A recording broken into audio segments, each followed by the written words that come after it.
Mesdames, Messieurs, bonjour. C'est l'heure du jury du dimanche et nous avons le plaisir de recevoir Mamadou Fall Kane. Il est le secrétaire permanent adjoint du COS Petrogaz et ancien conseiller économique et financier du président de la République Macky Sall. Bonjour Mamadou Fall Kane. Bonjour Mamadou. Et merci d'avoir accepté notre invitation. C'est moi qui vous remercie. Il est jeune. Il fait déjà partie des piliers sur lesquels repose l'avenir pétrolier et gazier du Sénégal. Un futur sur fond de polémique sur les contrats signés par l'État du Sénégal. Une malédiction, un mal pour un bien. Mamadou Fall Kane nous dira ses convictions. Vous êtes diplômé de l'école polytechnique de Paris et de Sciences Po Paris. Vous avez une expérience en matière de financement, du développement et d'élaboration des politiques publiques. Nous allons d'abord commencer, avant de parler du pétrole et du gaz, de la zone de libre-échange continentale. Les chefs d'État africains sont réunis à Niamey. Oui. C'est un autre pas supplémentaire.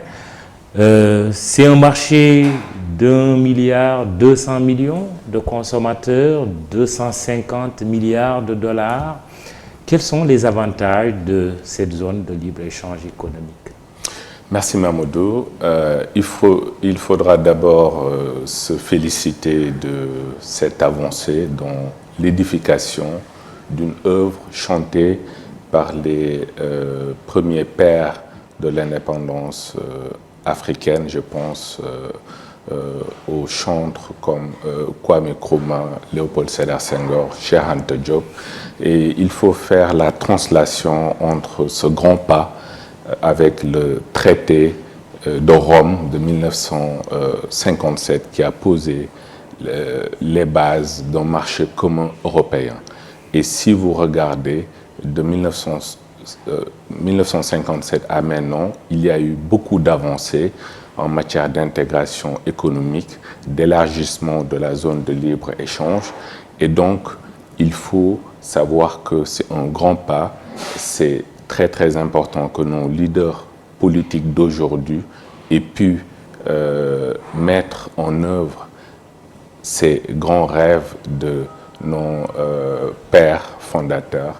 Et c'est une bonne chose pour consolider le marché commun. En Afrique, il y a beaucoup d'espaces de libre-échange. Vous avez la SADC, vous avez l'espace UEMOA, l'espace CEDEAO, et aller vers une intégration sortie de l'étroitesse de nos marchés hérités de la balkanisation du continent montre que l'Afrique est en train de se prendre en charge. Donc cela veut dire un marché. Qu'est-ce que ça change et quels sont les avantages que le Sénégal peut en tirer, par exemple? Alors, ce sera une bonne chose pour nos entreprises, pour nos secteurs privés nationaux, parce qu'ils vont avoir des gains de compétitivité. Ils ne seront plus limités dans un marché de 6 millions d'habitants comme le Sénégal. Ils pourront développer leurs projets, vendre leurs biens et leurs services à travers le continent. Donc là, ils vont réfléchir à une taille de marché d'1,2 milliard. Il faut s'y préparer. Il faut s'y préparer, effectivement. Il faut s'y préparer. Une entrée en vigueur qui est prévue en juillet 2020. Entre-temps, il y aura également dans l'espace de la CEDEAO la monnaie unique ECO. On vous demandera votre avis tout à l'heure, puisqu'il y a des États qui sont réticents sur le sujet. Mais parlons du pétrole et du gaz, Mamadou Fall Kane. Vous êtes le secrétaire permanent adjoint du COS Petrogaz. Votre jeunesse devrait a priori vous permettre de tenir un langage compris par les jeunes. Les révélations de la BBC ont fait naître un climat de suspicion dans le pays. Quelqu'un dirait des passions orageuses. Quel argument avez-vous à opposer à cette grande masse de jeunes comme vous qui doutent, mieux ou pire, qui pensent que les générations futures sont compromises? Je leur dirais qu'il faut être optimiste, parce que c'est un jeune qui leur parle. C'est un jeune qui a eu à avoir la confiance des plus hautes autorités, notamment le chef de l'État, à qui je rends hommage au passage. Quand même, il donne la chance aux jeunes. Et j'ai été porté avec M. Ousmane Diaye à la tête du COS-Petrogaz il y a 3 ans. Et nous avons travaillé d'arrache-pied à améliorer la gouvernance du secteur, à mettre en place un cadre législatif et réglementaire robuste qui permet d'être très très optimiste quant à la gestion future de ce secteur. Concrètement, ça veut Concrètement, dire quoi? l'une des premières grandes décisions prises en décembre 2016 a été de créer l'Institut national du pétrole et du gaz. Parce que quand on parle d'avenir, quand on parle avec la jeunesse, il faut parler de formation, il faut s'armer de compétences, il faut s'armer de savoir et de savoir-faire pour engager l'avenir dans la sérénité. Aujourd'hui, le drame qu'on vit et qu'on voit de façon générale en Afrique avec des populations extrêmement jeunes, c'est qu'il n'y a pas assez d'infrastructures d'éducation pour prendre en charge les aspirations de ces jeunes et que souvent, il n'y a pas également des formations qualifiantes adaptées aux besoins du marché.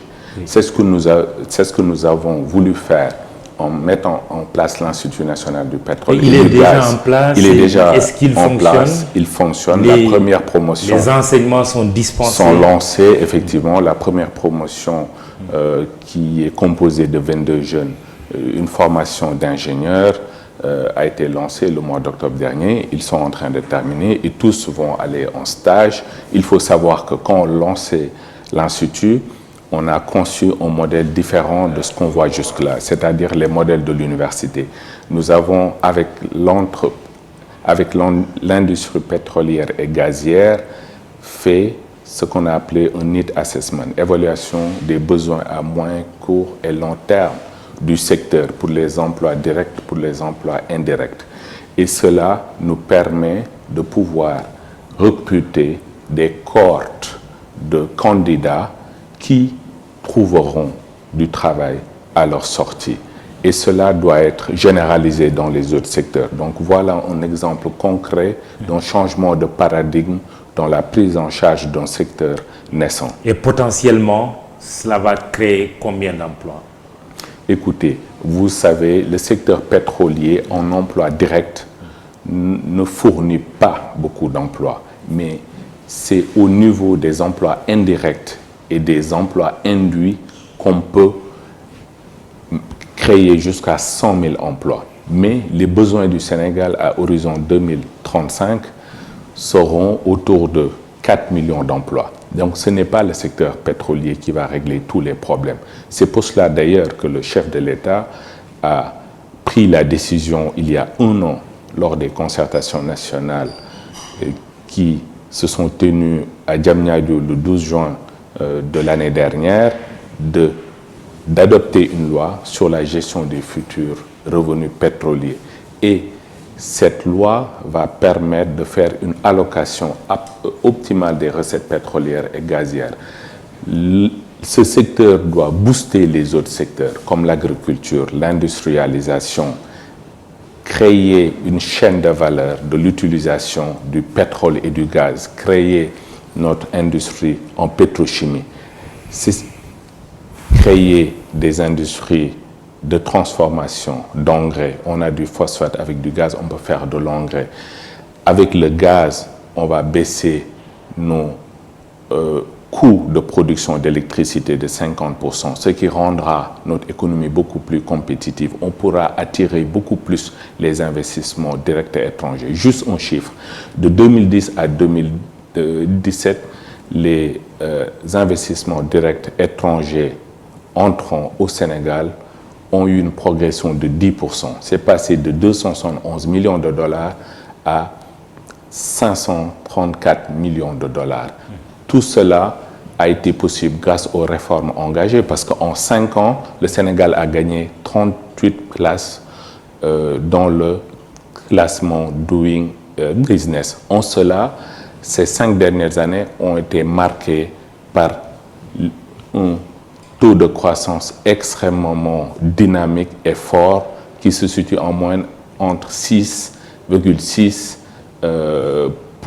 et 7%. Cela pour dire qu'avec les investissements massifs qu'on aura dans le secteur pétrolier et gazier, qui se chiffrent aujourd'hui pour le projet de Grand Tortue Ahmeyim, c'est le projet gazier qui est au nord du Sénégal, autour de 15 milliards de dollars d'investissement. Le projet de pétrole qui se trouve à Sangomar vers Fatick, 5 milliards de dollars. Là, on parle de plus de 200% d'investissement direct étranger. C'est pour cela que je dis, la jeunesse peut être optimiste, mais la jeunesse doit se former et surtout bien se former. Mais justement, c'est ça le challenge. Cette jeunesse peut ne pas être sensible à votre discours. Il y en a une bonne partie qui est dans la rue, qui manifeste, qui pense que justement ces ressources qui seront tirées du pétrole sont déjà hypothéquées. Les révélations de la BBC, pour donner juste une illustration, on parle dans ce documentaire de 10 milliards, un scandale de 10 milliards à 10 milliards de dollars. Alors, je vous dirais plutôt un scandale à 10 milliards de versions. Il y a 10 milliards de versions. Je l'affirme ici avec fermeté, ce sont des affirmations fallacieuses et fantaisistes. D'ailleurs, BP a rejeté ces chiffres. Et ces chiffres ne correspondent à aucune réalité économique. Mais BP n'a rien fait d'autre que de rejeter des accusations aussi graves. Auraient pu faire l'objet, par exemple, au moins d'une saisine de la justice. C'est quand même étonnant. Il faut savoir que nous, les professionnels qui travaillons sur le sujet, d'ailleurs j'en profite pour dire que le COS-Petrogaz est ouvert à l'opposition. Nous sommes ouverts à montrer tous les détails des modèles économiques de ce projet.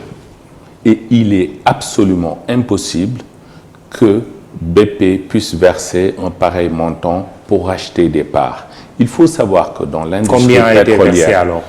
Alors ça, je ne peux m'y prononcer. Il y a eu un achat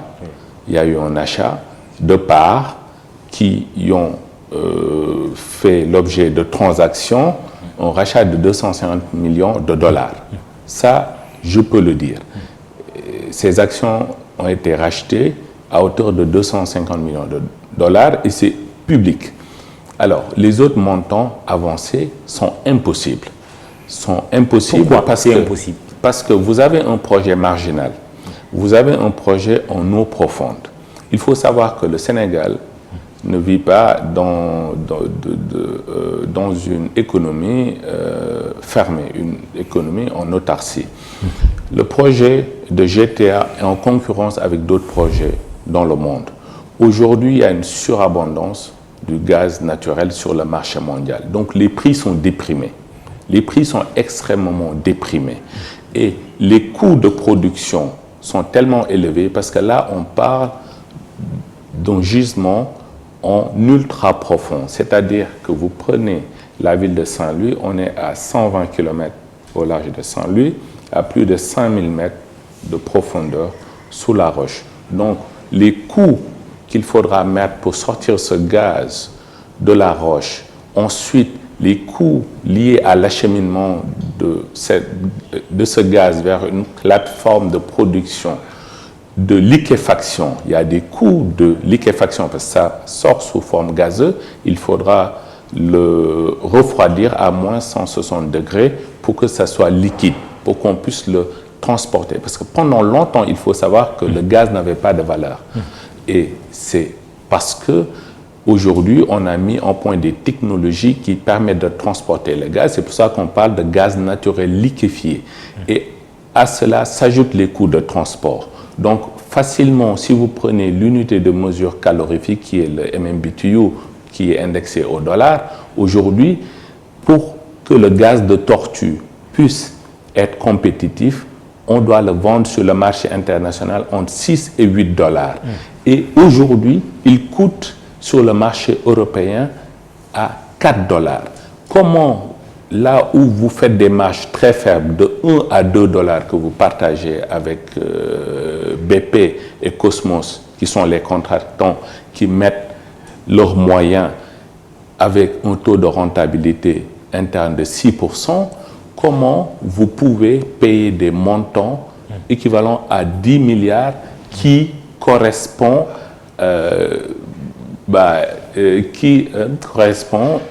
au double de ce que BP va gagner, qui prend tous les risques et qui a plus de 50% des parts. Justement, c'est ça. Économiquement, c'est impossible. Mais justement, c'est impossible. Ce qui étonne les gens, c'est la timidité qui a été remarquée dans les réactions et de BP et de Cosmos. Alors, par rapport à la gravité des accusations. Alors, il n'y a pas eu de timidité. Il me semble qu'ils ont fait des communiqués. Ce n'est pas parce qu'une chaîne, quelle qu'elle soit, une chaîne télévisée fait des affirmations que ça doit être un problème mondial. Et pendant ce temps-là, le Sénégal brûle. Mais c'est parce que les professionnels de la politique se sont rués dans les brancards. Mais tous les acteurs sérieux, les professionnels dans le secteur, les experts, ne confirmeront ces chiffres. La justice anglaise ou américaine ne pourrait pas se saisir de ce dossier. Mais écoutez, les juridictions, ils exercent leur pouvoir juridictionnel dans leurs frontières nationales. Il n'y a pas une problématique d'extraterritorialité dans cette affaire. Et c'est une transaction entre deux privés. En quoi l'État du Sénégal est mêlé? L'État du Sénégal, en ce qui le concerne, gère ses futures recettes qui sont figées dans un contrat signé en 2012. Et dans ce contrat, les recettes de l'État, au moment du partage des profits, se situent entre 55 et 63%, et plus précisément 63%. C'est-à-dire que BP, qui prend tous les risques d'exploration, qui fait tous les investissements, une fois les coûts remboursés, l'État du Sénégal gagne 63%. Sur le projet GTA, l'État du Sénégal gagnera 45 milliards de dollars, là où BP va gagner 22 milliards de dollars. Où est-ce que les intérêts de l'État du Sénégal ont été spoliés? Ça n'existe pas.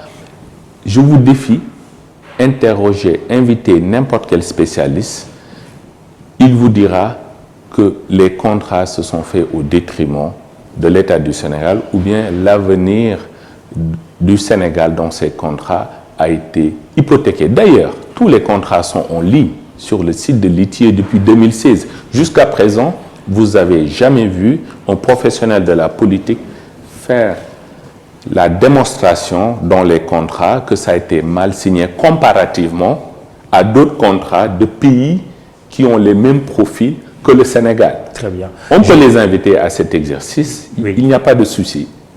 Cela relève de la pure spéculation et du fantasme.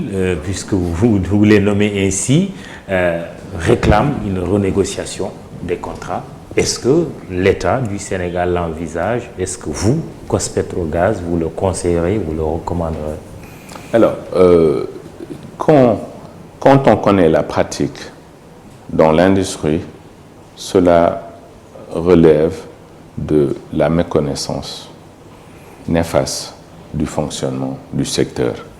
Il n'est pas envisageable, il n'y aura pas de renégociation de quoi que ce soit parce qu'il y a la protection juridique des investissements. Peut-être sous le régime du président Macky Sall. Mais dans n'importe quel autre régime, c'est l'avenir. Oui, vous pensez que même un autre régime mais parce que les ne pourrait pas ont été bien renégocier ces parce contrats? que les contrats ont été bien signés. Vous savez, les contrats sont en ligne. C'est très simple. Quiconque avance que les contrats n'ont pas été bien négociés peut sortir les contrats, dire combien l'État du Sénégal gagne, dire BP combien BP gagne ou quel autre contractant et avancer ses arguments. Je vous dis que dans le partage de la rente pétrolière, vous qui prenez tous les risques d'exploration, vous qui avez la maîtrise technologique, vous savez, depuis les années 50 à maintenant, il y a eu 171 puits forêts au Sénégal. Les 100 60 se sont soldés par un échec. Permettez que je rappelle que le jury du dimanche d'e-Radio reçoit Mamadou Fall Kane du COS Petrogaz. Oui. Merci. Donc, il n'y a eu que 11 puits qui ont abouti à des succès. Vous avez une probabilité de 10 à 11% de succès dans le bassin minier sénégalais. Ces contractants, ces compagnies, nous avons besoin d'eux parce qu'ils prennent le risque d'exploration. Ce risque d'exploration, il est rémunéré à sa juste valeur. Et dans cet accord de partage connu sous le nom de CRPP, Contrat de recherche et de partage de production, le Sénégal est majoritaire de loin sur les contrats. Donc, je ne sais pas sur quelle base, demain, dans le futur, quelqu'un pourrait venir pour dire que je renégocie. Parce qu'il faut savoir que... Impossible de renégocier ces contrats. C'est impossible quel que soit le régime. Parce que ça n'obéit pas à une logique économique ni juridique. Vous savez, la moyenne mondiale des taux de rentabilité dans les projets pétroliers tourne autour de 12%. Vous pouvez investir dans un projet d'infrastructure qui va vous générer des taux de rendement de 18%. Donc, il peut même être beaucoup plus rentable et avantageux d'investir dans d'autres industries. Alors que le Sénégal a besoin d'attirer des investisseurs dans son bassin, penser même cela serait la meilleure façon de tuer une industrie naissante pour ceux qui veulent promettre un bien-être social à sa jeunesse. Ce n'est pas responsable. Et c'est irresponsable. Alors, le COS Petrogaz, comme son nom l'indique, c'est un comité d'orientation stratégique du pétrole et du gaz. Cela fait 3 ans que vous existez. Vous avez été créé en 2016. Vous étiez en train de faire le bilan en parlant de l'Institut national du pétrole. Mais quels sont les actes, d'autres actes que vous avez posés dans le domaine de la gouvernance stratégique du secteur? Alors, merci de revenir sur ce sujet. Il faut savoir que le COS Petrogaz est une initiative du chef de l'État qui a été prise en octobre 2016 et qui se veut une structure de pilotage et de coordination des développements des projets pétroliers et gaziers, qui est chargé de le conseiller et de conseiller son gouvernement.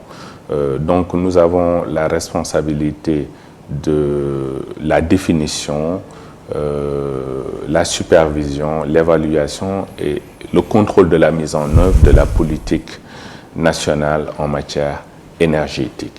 Donc dès notre création, il fallait d'abord gagner la bataille de la maîtrise du savoir-faire. C'est pour ça que rapidement nous avons décidé de mettre en place l'Institut national du pétrole et du gaz.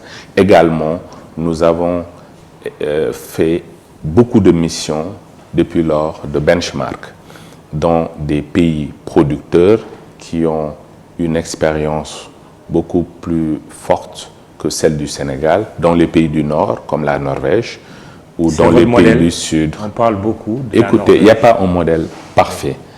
Aujourd'hui, la Norvège a eu le plus grand succès dans la gestion de ses ressources d'hydrocarbures. Donc, il faut aller s'inspirer des raisons pour lesquelles ils ont eu le plus grand succès, mais également aller apprendre des erreurs des autres. Donc, nous sommes allés au Ghana, nous avons fait d'autres missions. Nous sommes allés en Hollande, nous avons fait une mission en Hollande, parce qu'il faut savoir que les Hollandais ont eu une expérience avant les Anglais et les Norvégiens. D'ailleurs, les Anglais ont appris des erreurs des Hollandais, les Norvégiens ont appris des erreurs des Anglais, et nous aussi, heureusement que nous avons eu ces découvertes comme maintenant, parce que nous avons appris des erreurs de tous ces pays qui ont une plus grande expérience. Et nous avons conçu un modèle sénégalais. Ma question. Oui, exactement. C'est ça qui a abouti de manière très claire. Exactement. Dans ces déclinaisons, nous avons anticipé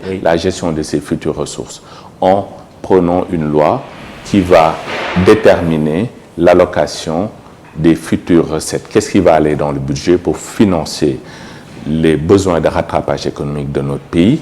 Une autre partie qui va servir à protéger notre budget, notre économie nationale des chocs extérieurs et une autre partie qui sera logée dans un fonds intergénérationnel puisque ce sont des ressources épuisables, donc il faudra penser à l'après-pétrole. Il faut savoir que le Norvège a mis en place son fonds souverain en 1991 et il a commencé à l'implémenter en 1996 alors que sa production a débuté dans les années 70. Nous, au Sénégal, avant même le début de la production, nous avons pensé à cela. L'autre élément important, c'est que nous nous sommes dit comment faire en sorte que le secteur privé national puisse jouer un rôle beaucoup plus grand. Le contenu local. Exactement. Donc, ça a fait l'objet des concertations nationales qui se sont tenues cette semaine, le 2 juillet au CICAD, où il fallait présenter une batterie de mesures pour accompagner la montée en puissance du secteur privé national en compétences et en savoir-faire. Justement, pourquoi ce qui n'a pas pu se faire jusqu'ici, en tout cas de manière correcte, se fera dans le domaine pétrolier et gazier qui requiert quand même tous ces investissements dont vous avez parlé tout à l'heure, avec un secteur privé national qui demande d'ailleurs à être renforcé, qui pense qu'il faut avoir un État stratège, un État qui appuie son secteur, qui le défend à tous les échelons et dans toutes les tribunes. Pourquoi on devrait croire tout d'un coup que ce contenu local va permettre à notre secteur privé national de tirer profit de la manne pétrolière et gazière? Alors, c'est parce que c'est un secteur nouveau. On peut voir que c'est une nouvelle opportunité de faire les choses différemment par rapport aux autres secteurs. Et les jalons ont été posés. Une loi a été votée. Donc, c'est quand même un signal fort. L'État a mis en place... On a voté beaucoup de lois au Sénégal. Oui, mais la loi va être... Justement, cette loi va être opérationnalisée et les décrets d'application vont être pris. Dans les 2 mois à venir, vous pourrez m'inviter à nouveau dans 3 mois. Je pourrai vous confirmer que les décrets d'application ont été pris. On verra. Il y a des décrets d'application qui ont pris des années. Hein. Je vous défie, bien. moi, Mamadou Falcon, dans 3 mois. Alors, l'autre chose, c'est que l'État a mis en place un ensemble de dispositifs de soutien au secteur privé national, d'ailleurs qui existent déjà. Nous envisageons de mettre un guichet unique pour les entrepreneurs sénégalais qui veulent avoir accès aux appels d'offres du secteur. Nous avons prévu une plateforme électronique d'appel à concurrence où toutes les compagnies pétrolières, les compagnies parapétrolières auront l'obligation de poster les offres et que les fournisseurs sénégalais en biens et services pourront aller pour soumissionner à ces appels d'offres. Mais mieux, l'État du Sénégal a prévu, à travers ces différents instruments, accompagner l'entreprise. Nous avons une panoplie d'outils d'accompagnement de l'entreprise. Vous avez le fonds GIP qui est là en garantie, le fonds 6 pour accompagner les entreprises qui ont besoin de capitaux propres. Vous avez parlé tantôt d'État stratège. Au-delà de l'État stratège, on parle de l'État actionnaire. Vous avez la BNDE pour des besoins de dette. Vous avez, pour que ces entreprises puissent se mettre aux normes et aux standards de l'industrie pétrolière, vous avez l'ADPME. Et nous mettrons en place un guichet unique pétrolier.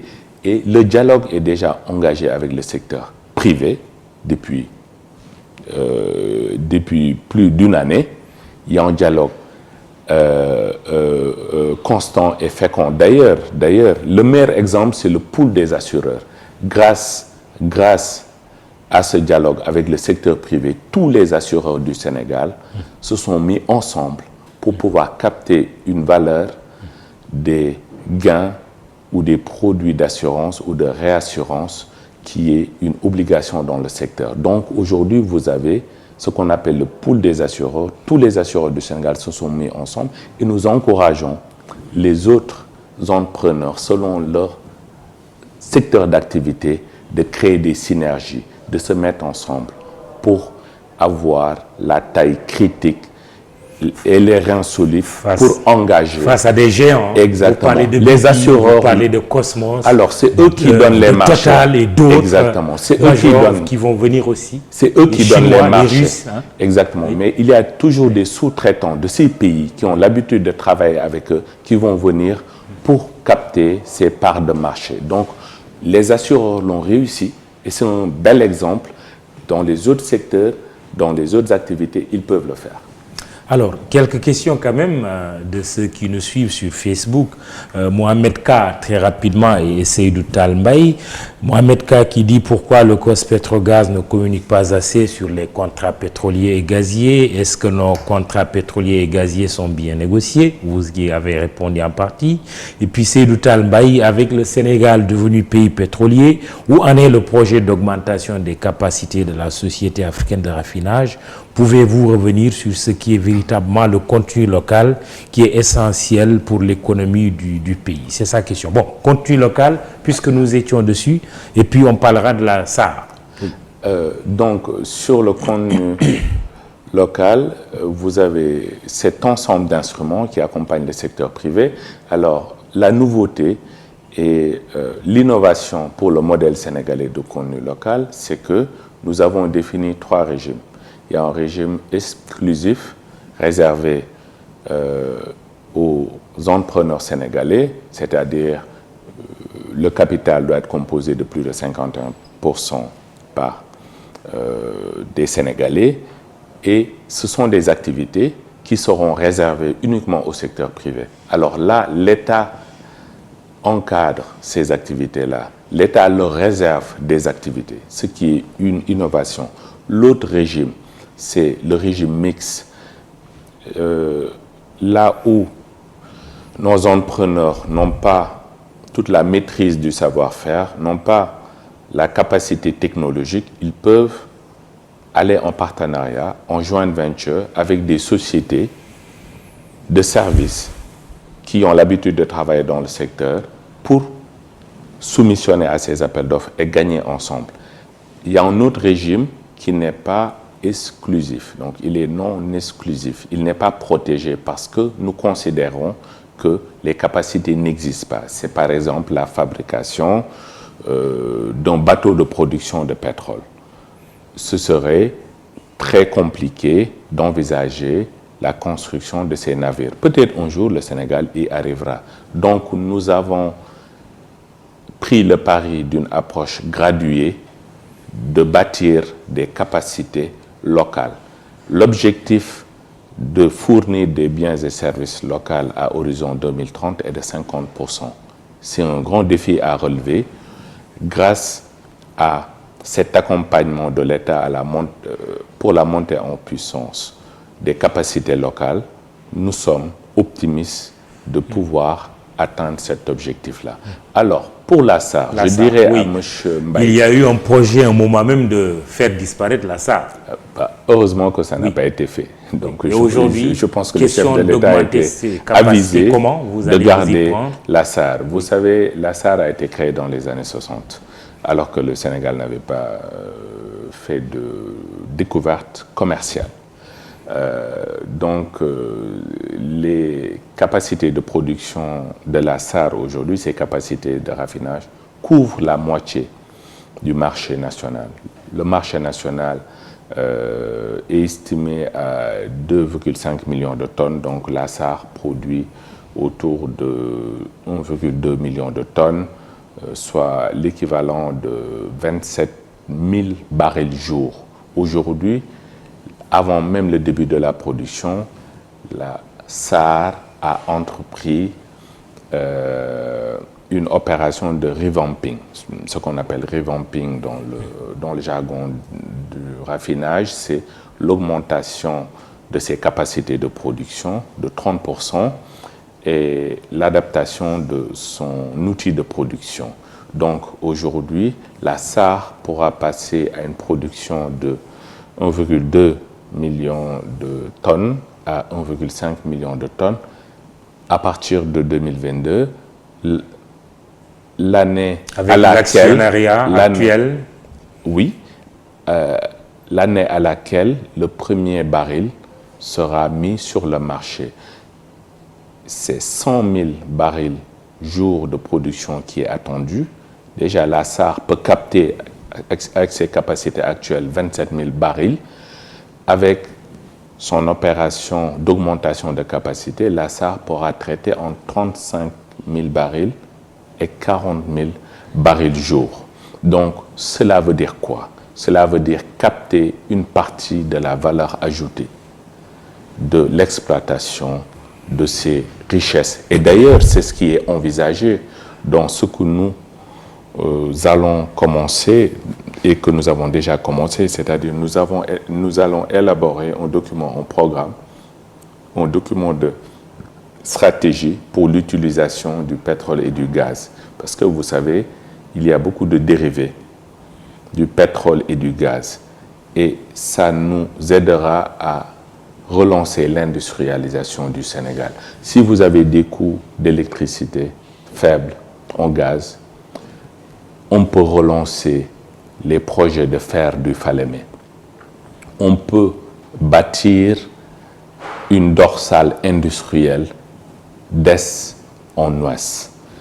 Aujourd'hui, nous avons fait un saut dans la modernité en matière de transport public avec la mise en service dans les mois à venir du train express régional qui devra marcher avec une énergie électrique, une énergie propre, si on peut le dire comme ça, en tout cas moins carbonée, pour être beaucoup plus spartiate. Ce gaz peut nous permettre de développer des systèmes de transport public beaucoup plus propres. Déjà au Sénégal, il y a des voitures qui utilisent comme combustible le gaz naturel. Tout cela sont des possibilités d'utilisation du gaz et réduire la pollution qui est un problème de santé publique. Donc, les possibilités d'utilisation du gaz sont larges et multiformes. Ce plan que nous sommes en train d'élaborer, ce plan directeur d'utilisation du pétrole et du gaz, ouvrira la possibilité de créer d'autres moteurs de croissance.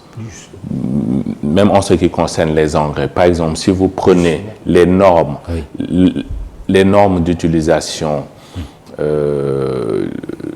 des quantités d'engrais à l'hectare, les normes de la FAO recommandent 150 kg d'engrais pour avoir un bon niveau de productivité. Quand vous regardez la moyenne d'utilisation des quantités d'engrais par hectare dans les pays comme le Sénégal, Mali, ils sont à 15 kilos. Donc, ce gaz permettra même de booster notre productivité, notre rendement et de rendre notre économie beaucoup plus compétitive. C'est pour cela que c'est important que je partage cet optimisme-là. Il ne faudrait pas que les gens voient le mal partout. Ceux qui travaillent sont des patriotes. Ils ont une haute idée de leur mission et de leur charge. C'est des Sénégalais qui habitent ici, qui ont fait leur formation ici, ici à l'extérieur, et qui se battent tous les jours pour que les choses se passent au mieux. Permettez que je place quand même une question. Mais on sait aussi, en rappelant que vous êtes l'invité du dimanche, en tant que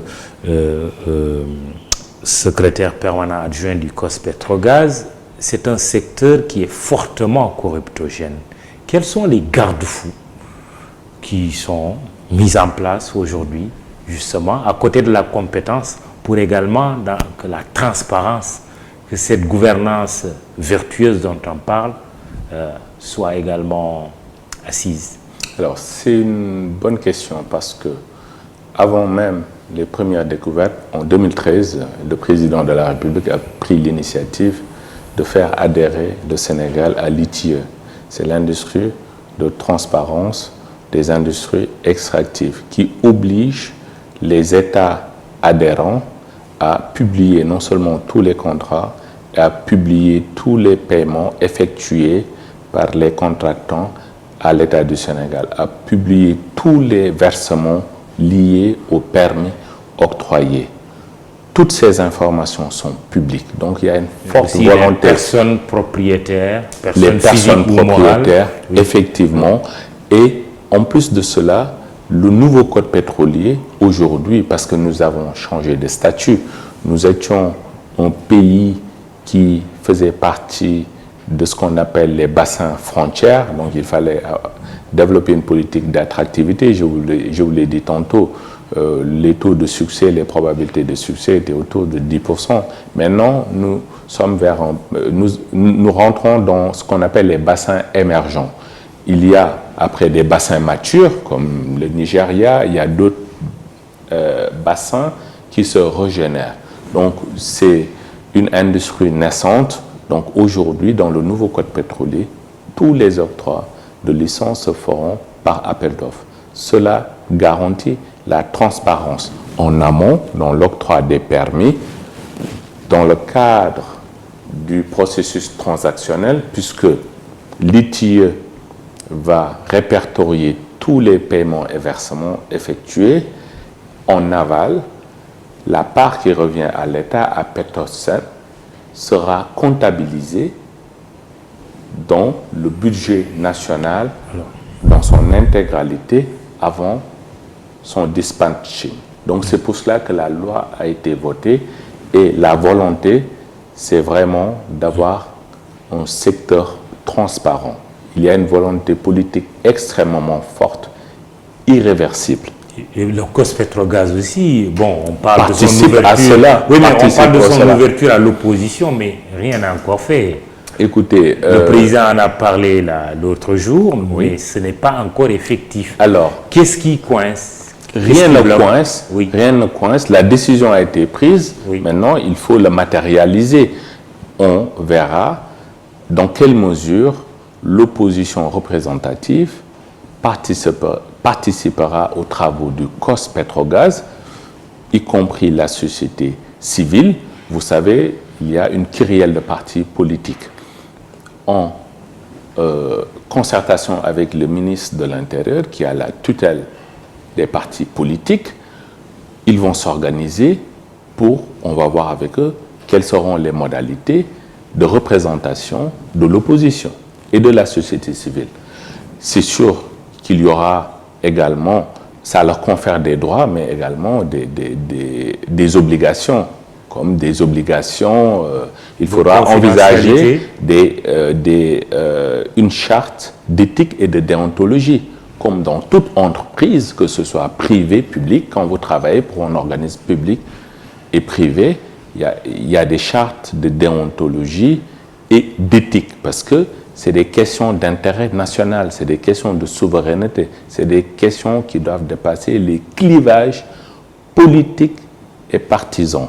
Donc, les futurs représentants de l'opposition doivent faire preuve de responsabilité.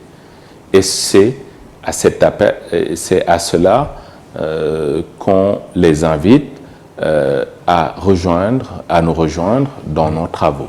Et il y a à peu près quelques mois, vous avez publié un livret disant « Le constat au Sénégal est que la voix des professionnels de la politique a noyé celle des professionnels et des experts du secteur. » Au-delà du constat, à quoi est due cette situation?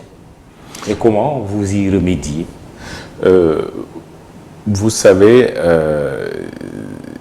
on y remédie en organisant des rencontres comme celle organisée mardi dernier, en invitant toutes les forces vives de la nation à des concertations, à des séances de présentation, des travaux, de tout ce qui est fait dans le secteur, ce qui est envisagé, de recueillir leurs avis quand il s'agit de prendre certaines décisions importantes. Ça s'est fait l'année dernière, donc le processus a commencé, ça va s'intensifier. Et vous enchaînez, parlant de ce guide, son but est de déconstruire les fausses idées reçues sur les principales thématiques qui ont déchaîné les passions les dernières années. Oui, effectivement, parce que ça a été un débat complètement pollué par les professionnels de la politique. Et j'en profite pour dire aux professionnels des médias, les journalistes, d'inviter beaucoup plus les professionnels, ceux qui ont la pratique de l'industrie. Il ne s'agit pas seulement d'aller lire 2-3 livres pour être expert ou bien avoir une exposition vague, mais je parle des professionnels de l'industrie. Donc ça, j'invite les journalistes à inviter beaucoup plus les experts pour qu'ils donnent les bonnes informations.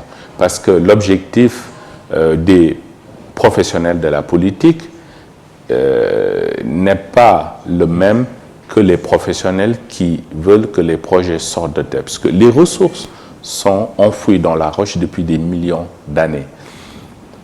On doit les monétiser.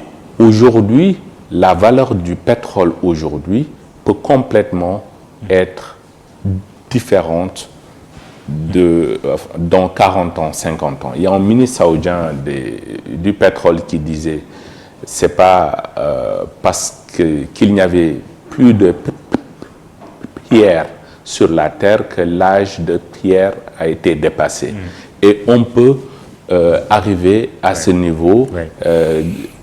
Maintenant, on le voit, cette tendance à l'avancée technologique.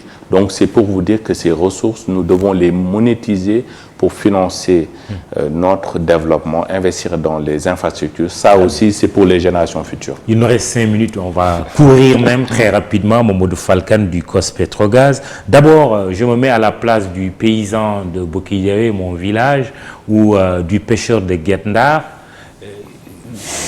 qui ont des inquiétudes par rapport au pétrole et au gaz qui vont arriver.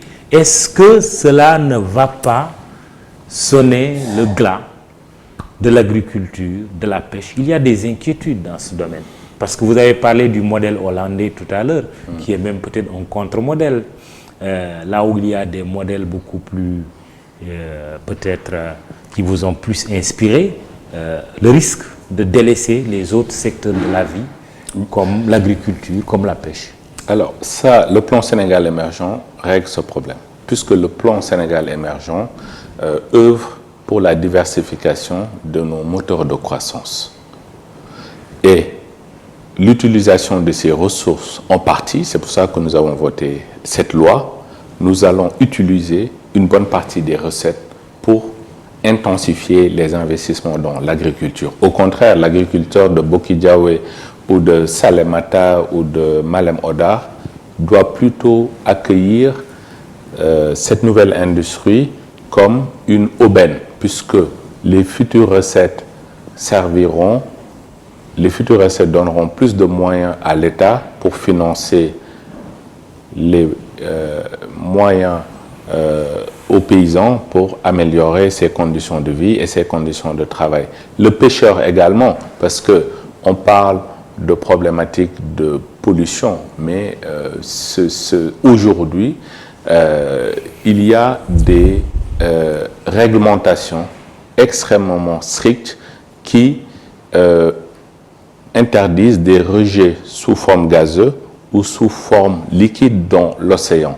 D'ailleurs, tout passe par des canalisations.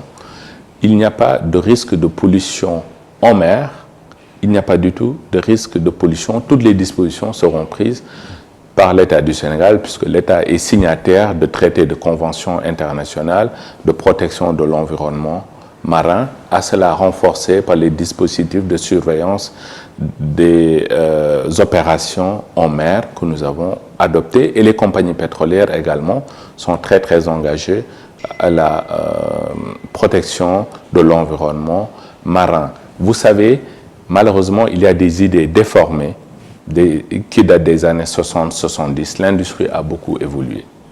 Et ce ne sont pas forcément les pratiques d'avant qui se poursuivent jusqu'à présent. Très bien. Voilà. Question instantanée, réponse courte. D'abord, la situation économique et financière même du Sénégal, puisque vous êtes un spécialiste en la matière, vous avez été conseiller économique et financier du président de la République. Économie sénégalaise, grisaille ou embellie? Je dirais embelli. Ah oui? Embelli, absolument. Le temps n'est pas gris? Ah non, non, du tout. Parce que on a... L'État obligé d'appliquer la vérité des prix. Il y a une dette... L'État même subventionne les prix, puisque la vérité des prix ferait que le coût de l'essence serait à 825 francs. Donc l'État subventionne 50%. L'État est obligé de s'ajuster par rapport aux fluctuations des prix des carburants sur le marché international. Le baril de pétrole, il faut quand même le dire, il est autour de 58 $ aujourd'hui. On est loin des années où il était à 80 ou presque 100 $. Écoutez, l'État fait des arbitrages. On peut continuer à subventionner de 50 francs le prix à la pompe au détriment d'investissements sociaux dans les hôpitaux ou dans les routes. C'est des arbitrages. Donc, ce ne sont pas des hausses considérables, significatives. Je pense qu'il ne faudrait pas non plus exagérer. C'est supportable. Le CFA versus monnaie unique de la CEDEAO, ECO, en 2020, le Sénégal a-t-il raison de freiner des 4 fers? C'est ce qu'on pense avoir compris un peu, que le président Macky Sall n'est pas très enthousiaste. Je ne peux pas affirmer cela. Ce que je peux dire, c'est que les chefs de l'État de la CEDEAO se sont réunis à Abuja en sommet pour adopter le nom de la future monnaie des 15 États de la CEDEAO, qui sera ECO. Maintenant, il y a des préalables. Il faudra travailler sur les critères de convergence des économies. Vous savez qu'on n'a pas les mêmes structures économiques, on n'a pas les mêmes tailles, nous n'avons pas les mêmes contraintes. Le plus important dans la poursuite d'objectifs de cibles de politique monétaire, c'est la stabilité des prix. Vous avez 4 types d'objectifs dans la poursuite d'une politique monétaire. Vous avez vous essayez de maîtriser l'inflation, c'est la cible d'inflation. Vous essayez d'avoir une stabilité du taux de change. Donc, on a une monnaie ancrée dans l'euro qui nous assure cela. Vous avez vous poursuivez l'objectif d'une stabilité de production. Donc, aujourd'hui, le franc CFA, demain, l'euro, nous permet aujourd'hui de faire face aux chocs extérieurs. Nous l'avons vu récemment en 2009 lors de la flambée des prix des matières premières. La zone n'a pas été touchée. Vous avez l'autre objectif, c'est la stabilité financière. Et en cela, il y a une surveillance multilatérale qui se passe très bien en coopération avec le FMI dans le cadre de l'instrument de soutien à la politique économique qui nous permet de nous prémunir de crises systémiques. Après, il faudra travailler sur les conditions de convergence des pays hors zone CFA et les pays CFA. Le plus important, c'est que les chefs de l'État ont compris le sens de l'histoire. Ils sont dans le sens de l'histoire. Le Sénégal dit oui à l'ECO. Le Sénégal est dans un cadre monétaire. S'il faut augmenter, s'il faut envisager un cadre d'espace monétaire plus large qui préserve le bien-être des Sénégalais et la stabilité de notre économie, le Sénégal ne dirait pas non. Mais pour l'instant, le Sénégal est dans le cadre de la zone CFA. Il y a des discussions qui se feront par les techniciens. Laissons les techniciens faire leur travail. Je sais que vous êtes pressés de sortir du franc CFA, mais... je ne vous ai pas donné mon avis. Je pense qu'il y a un débat. Alors, dernière chose, mais vraiment en 5 secondes, Mamadou Falcane, vous avez été consultant à la Banque mondiale. Vous avez parlé du FMI tout à l'heure, j'y ajouterai la Banque mondiale. Est-ce que, selon vous, il y a une alternative à ces deux institutions? Certains disent même qu'il faut les brûler. Vous diriez quoi? Je pense que ces institutions ont été créées dans un contexte d'après-guerre mondiale. où il fallait, disons, lutter contre la pauvreté dans le monde, oui, et le FMI pour assurer une stabilité financière mondiale pour prévenir les crises. Je pense que le Sénégal est en train de travailler à être beaucoup plus autonome dans ses prises de décision stratégiques, ses réformes pour améliorer son développement économique. Le Sénégal, en partenariat avec plusieurs institutions bilatérales et multilatérales que sont le FMI et la Banque mondiale.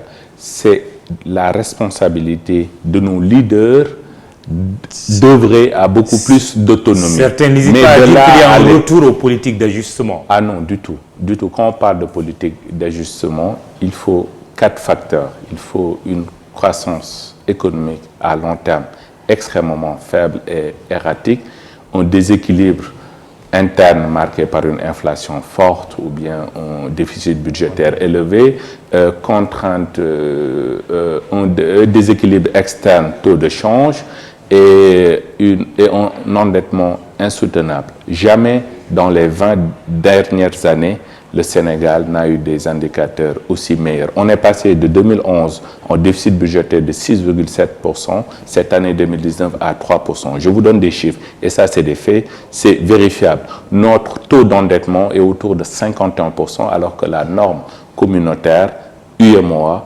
exige un niveau d'endettement de 70%.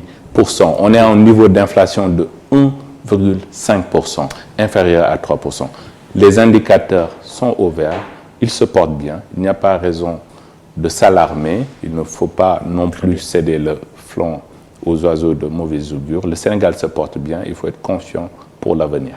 Merci, Mamadou Fall Kane. C'est moi. Vous êtes le secrétaire permanent adjoint du COS Petrogaz, ancien conseiller économique et financier du président de la République, l'actuel Macky Sall. Émission Le Jury du dimanche d'e-Radio, ITV, présenté avec un immense plaisir par Mahmoud Ibra Kane, à la technique Babacar Ndiaye et toute l'équipe d'ITV. Aliou Diassé également du côté d'e-Radio. Merci au site Immédia SN pour la mise en ligne de cette émission et également son traitement tout simplement. Bon dimanche, rendez-vous dimanche prochain.